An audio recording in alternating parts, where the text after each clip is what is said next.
what we are doing is making cattle panel arch trellises because I do a lot of vertical gardening and I vertical garden a lot of my crops. And so we are setting up, how many is it? 1, 2, 3, 4 of them in this new garden enclosure. And we have 4 arch trellises in the other. So what we've already done, and check out the other video that we have already made to show you how we prepped the cattle panel for the arch trellis. So we're gonna show you exactly how we install this and how we actually have some clippings as well, from video footage clippings of how we actually put in the U-posts as well. So that's what we're working on right now. So we're gonna go ahead and set another one up so you can actually see the process. All right, let's do this. So you're gonna need U-posts, you're gonna need the cattle panel, and you're also gonna need some zip ties as well. Make sure you got these. And the zip ties that I have, they're really large. If you can see, they're the long ones, they're thick, they're very sturdy. So we're using a sledgehammer to put in the U-post. This is a 4-foot U-post, and we're just knocking it down until it gets secured into the ground. All right, very good. Do the same.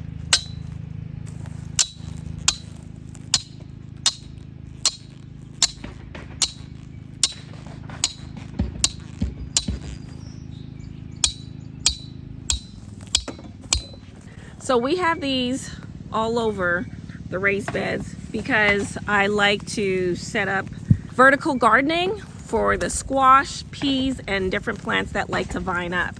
I even have some vining tomatoes as well that I use it for, just like the other one in the other garden area. Okay, I got it. All right. It's easier doing this with 2 people. It's also easier doing this when the actual meshing is not set up. What is it called again? The chicken wire meshing is not actually set up.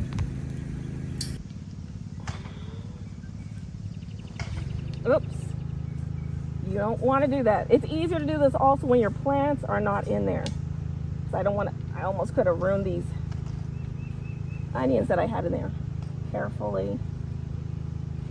It's much easier doing these when nothing's in here. You're not jeopardizing your plants.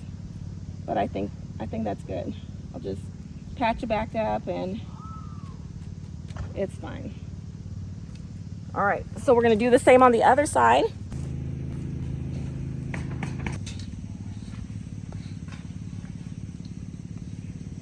All right, so let me set it then. You secure the other hole the other side, and then I'll lift this up. Got it?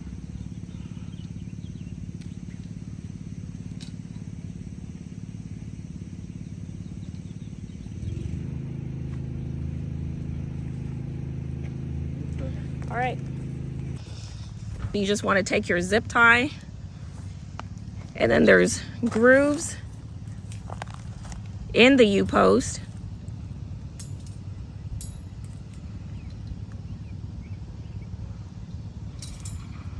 Pull that through.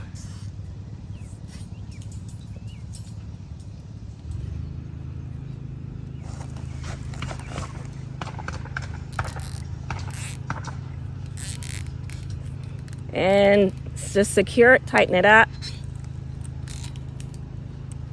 as much as you can. There we go. So that's one. I'm going to secure it all the way down to the bottom. I'm going to put the other one right here.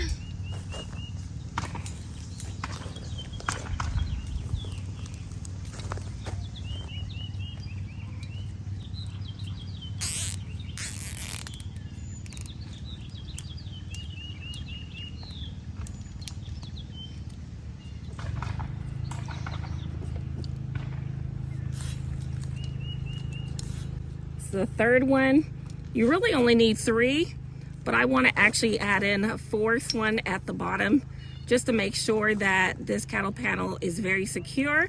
The plants that I am putting on here typically are heavier type vining plants. Some of them are like the winter squashes. I just want to make sure this is very secure. And then the last one down here.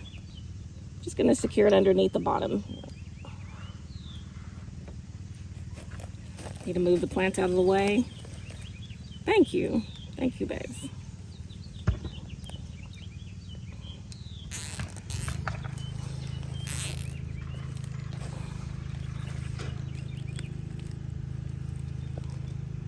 I'll pull this end right up here.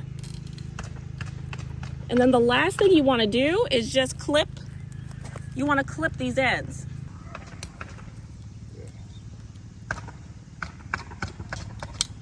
I like to get as close as possible, that way it doesn't snag me. If you got to pull it to adjust it. Oh, really? Yeah. Oh, okay. Well, I just usually get a new one. Okay. And then the last one.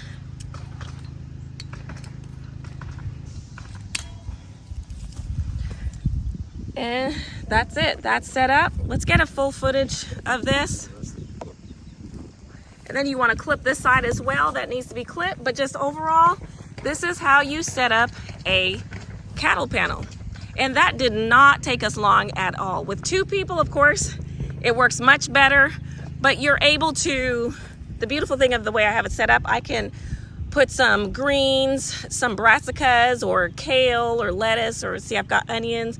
But then I'm going to actually put another plant here, maybe cucumber, you know, just anything, beans, peas, sugar snap peas, anything like that can vine up.